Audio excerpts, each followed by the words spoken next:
Before we start, please note that the following is just for amusement and educational purposes, and is the exact transcript of Sean Diddy's federal courtroom testimony. After months of rumors, court filings, and growing public pressure, Combs' trial eventually came, according to Inner City Press. Sean Jay-Z Carter entered the courtroom not as a billionaire, not as a symbol, but as a man standing up to unsettling accusations, and as a defendant for Diddy, whose world is falling apart and whose freak-off parties are now a part of Sworn. According to witnesses, Jay-Z was drawn into the maelstrom by association because his name was linked to rooms that he denied accessing and victims who he maintains he never met. When Jay-Z testified, the courtroom had barely settled. Would he defend himself in front of the jury, the media, and the culture? What would he say with everyone watching? As the prosecution prepared to resubmit evidence related to Cassie Ventura's testimony following a lengthy morning of legal back and forth, duty solicitors shuffled documents, half bored and two. At that moment, the doors opened. Not silently, not suddenly, but purposefully, the way you enter a room knowing that the truth is finally going to catch up with those who have been Jay-Z tried to outrun it by coming in wearing a dark navy suit that was so well tailored that it might have passed for armor. He didn't look left, he didn't nod, and there was no entourage, Beyonce, or the Rock Nation squad. The gallery stood halfway in reflex as he entered the courtroom, a living legend who had not been expected to be there in this manner, not on the witness list and not under oath. Even though the judge lifted her eyebrows a little, one journalist dropped her pen when Cassie Ventura, who was sat behind the prosecution, leaned down to whisper to her lawyer. Diddy turned towards the entrance and didn't blink. Instead, he fixed his gaze on Jay as if he were witnessing the resurrection of a ghost he had buried 2 decades prior. Jay-Z had asked for a sealed session for his statement, but the court overturned its decision on transparency, and Jay was now set to deliver the performance of his life, in recollection rather than with lyrics. He took the stand, swore his oath, and the federal prosecutors, entertainment journalists, and lawyers who had once been at brunch tables negotiating million-dollar transactions pushed forward as if I want to make it clear that he started when they were listening to the first verse of a song. They weren't intended to hear his voice, which was calm and controlled yet taut like a rope pulled in both directions. Because silence is no longer an option, and everything changed when Sean Carter said that, not the millionaire businessman, the rapper or the mogul, but the man Jay-Z didn't waste time by using denial as his starting tactic. Instead, he used context, which was far more harmful. In the end, it's not just a testimony, it's a reckoning. I accepted the invitation to Diddy's activities, but let me clarify that what I witnessed and what I was informed were 2 very different realities. He spoke those words with deliberate care, while his lawyers remained still the entire time.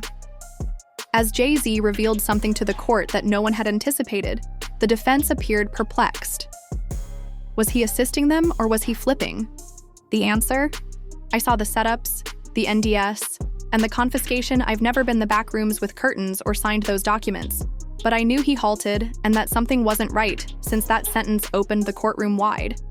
Wasn't merely an admission of being there. It was an admission of seeing how the machine that Diddy supposedly constructed worked, and that Cassie Dawn Richard and others owned Jay-Z turned towards the jury as he spoke in agonizing detail. In this industry, there are parties, and then there are parties, and the ones I was at were the ones I started to leave. The prosecutor questioned, "Did you ever witness anything?" Those were no longer parties, but rather system-designed experiences that are about power control rather than enjoyment. Jay-Z paused before answering. "I saw enough to know I shouldn't be there, but the number isn't directly criminal." He explained one, "They had masks," he added, referring to actual masks, at a party in Miami in 2015 that was purportedly honoring Christian Combs' birthday. One man passed me. And people laughed when he wore leather and only high heels. But I didn't, since I understood the man appeared afraid. Jay-Z claimed to have gone early that evening, saying he had summoned a vehicle and hadn't waited for the planned auto repair because I didn't want my name to be associated with whatever it was. And the prosecution then released a hazy but verified photo of Jay-Z, Diddy, and LeBron. When he remarked, "I was told it was performance art and I didn't laugh. I watched in silence as James and Beyonce were in a room with a man wearing a latex mask kneeling on a velvet pillow." didn't stay. He turned to face Diddy, who was stunned by his use of the phrase, "You knew people trusted you." Then came the bit that made Jay-Z's statements ranging from destruction to damage control. He described before the court a private discussion he had with Diddy in late 2018, shortly after rumors of an investigation began to circulate He informed me, "They're coming for me. You gotta be careful who you stand next to," after the industry allegedly called him to get ahead of something. "Did you do anything I can't come back from?" Jay reportedly asked Diddy directly, to which Diddy allegedly replied, "It's just parties Jay just experiences nobody gets. Hurt unless they want to." Jay's voice cracked a little at that point, and we didn't speak again. He turned to face the courtroom, and I stopped returning his calls. Jay claimed that following that, he started to distance himself, avoiding protest gatherings, ending partnerships, and even telling Roc Nation representatives to avoid tying our brand to whatever the Puffs were doing. Prosecutors also disclosed an email exchange from early 2020 between Jay-Z's legal counsel and an unnamed party, warning Jay's team that non-disclosure agreements from previous incidents might be weaponized against everyone in the room, even if they weren't involved.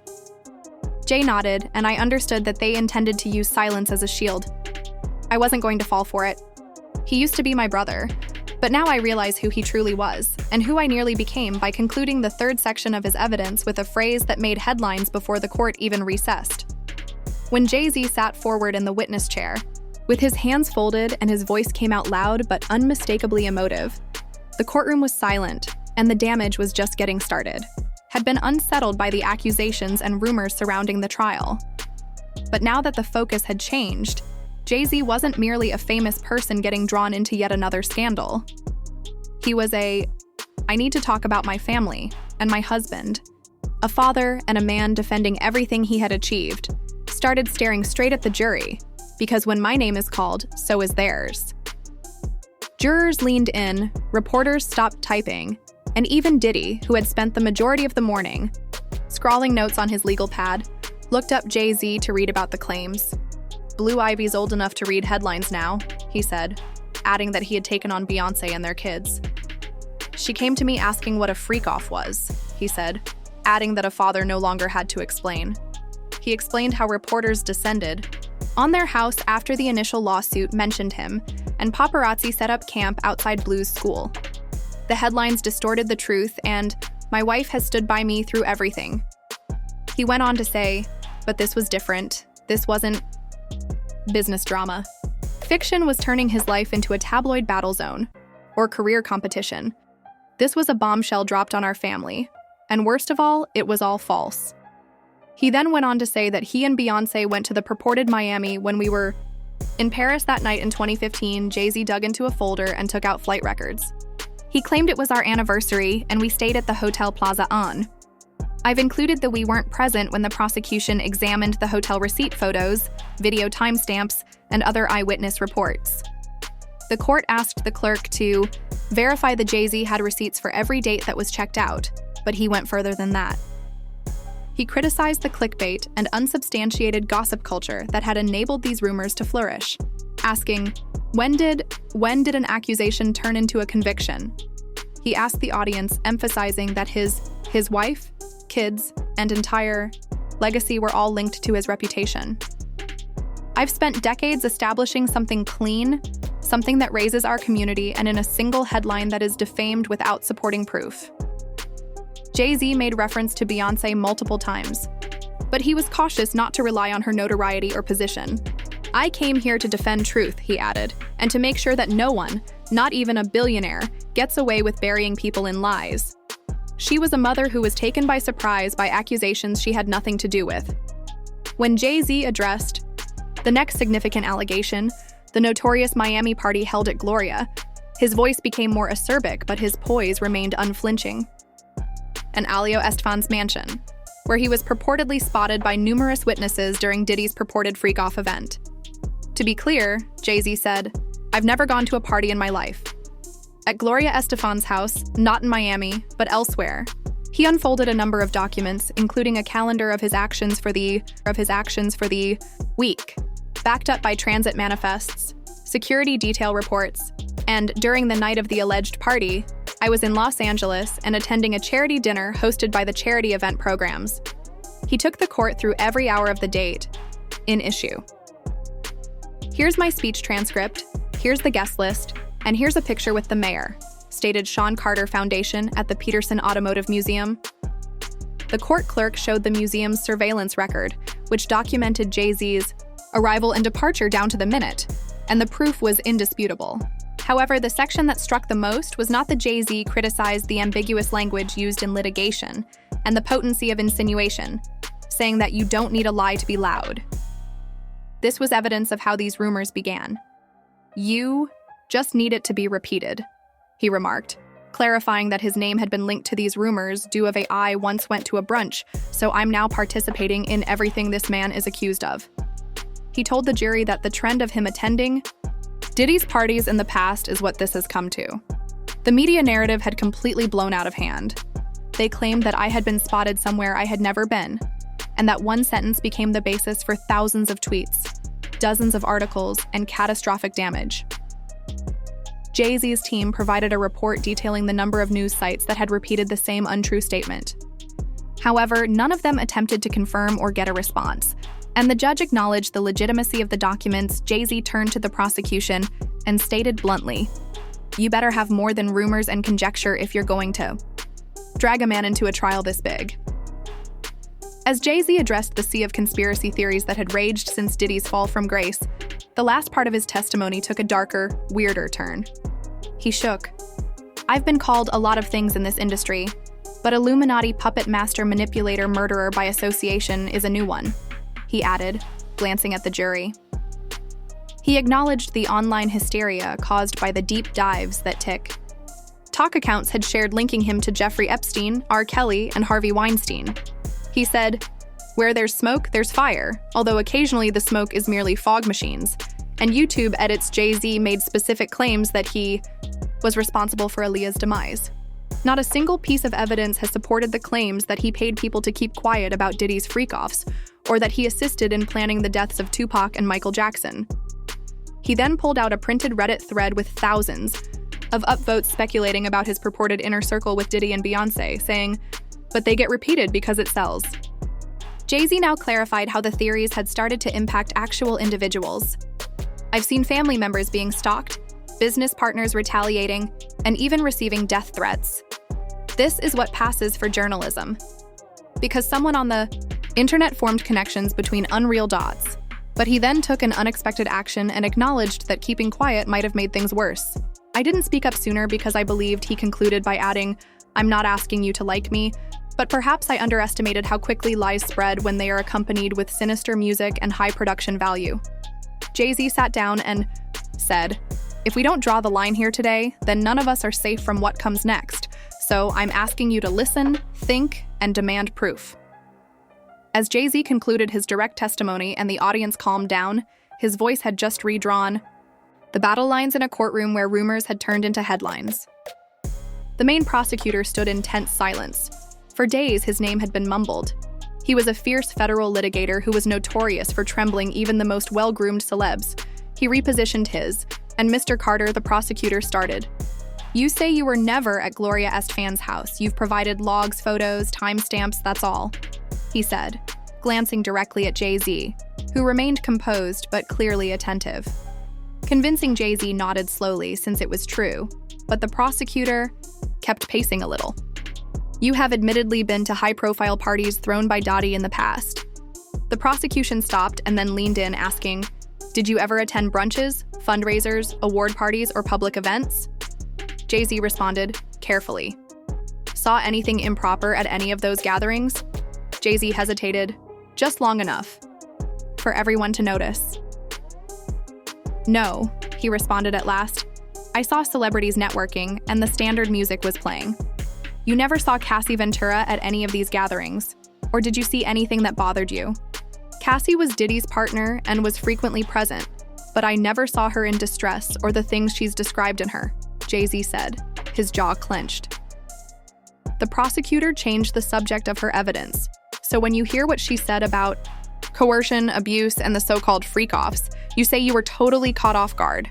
"I'm saying The prosecutor nodded, and the room gasped as Jay-Z blinked, his poker mask faltering.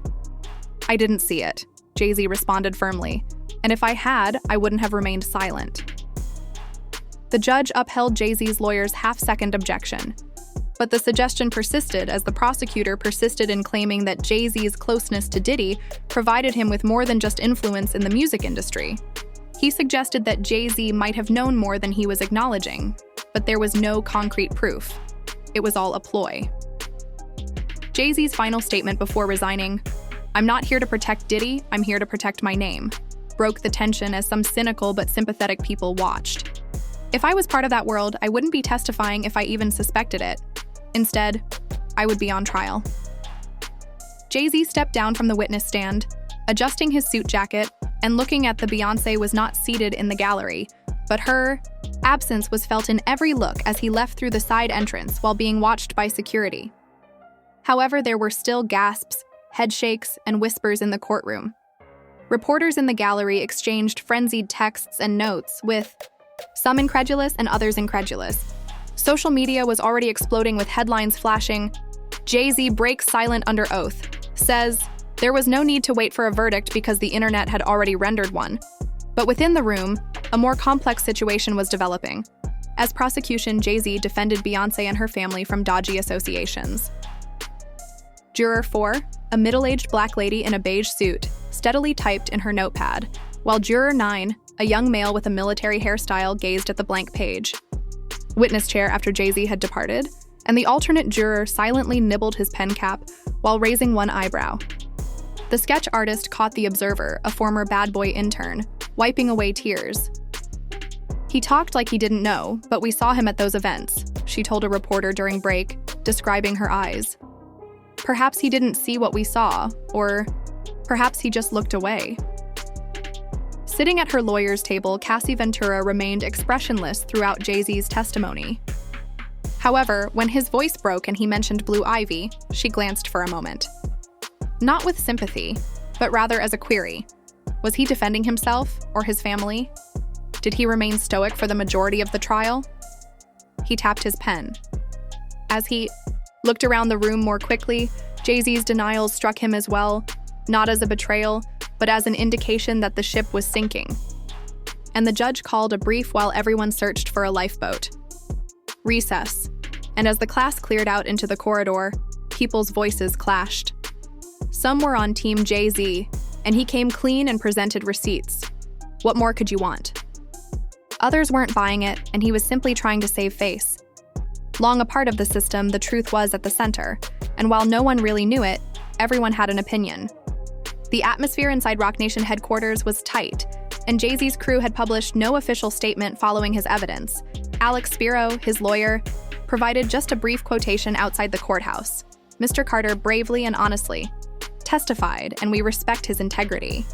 But the world wasn't anticipating legal summaries from all of the major publications, including the New York Times and TMZ, within 12 hours.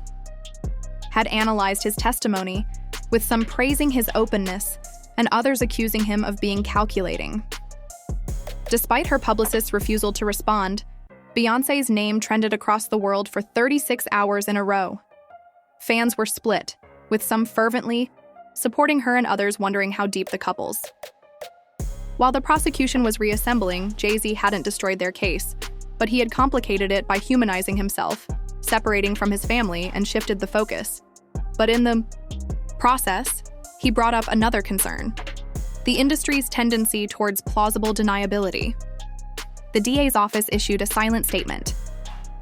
"Whereas the testimony of Mr. Carter was important, our research is still ongoing, continuous, and goes beyond any one-own translation. It's not over yet then." 50 Cent, the wild card, followed. Never one to be silent, he shared a Jay-Z's picture on the stand with the caption, "Good show, but we're not forgot my guy's brunches." It proceeded quickly, became viral in the days that began to follow other celebrities reappear. A quote was republished by Alice Keys. About the eye, truth-piercing silence. Questlove even posted mysterious emoticons on Twitter. Oprah shared an ambiguous story on restoring Jay-Z's reputation from the ground up had been struck, yet it remained intact. For better or worse, his testimony was marked. When silence was no longer an option choice, and in a situation with several turns, 1. The courtroom was obviously not simply attempting to reach Diddy. It was a whole period of closeness to power, and Jay-Z had survived the stand thanks to protection. However, the true trial is the legacy trial, was only